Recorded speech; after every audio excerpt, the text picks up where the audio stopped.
mga pagkukulang.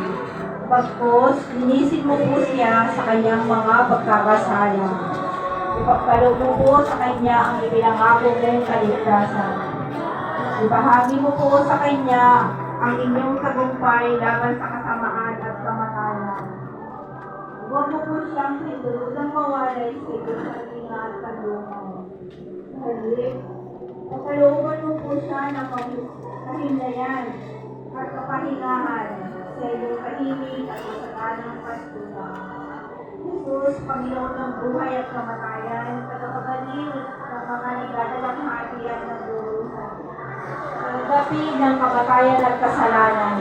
Gabayan mo po ang minamahal namin yumaong na si Jose na sa pagsapit sa dulo ng kanyang paglalakbay sa mundo nito. Pahintulutan mo po siyang makapamuhay at makapiling ka sa paraiso.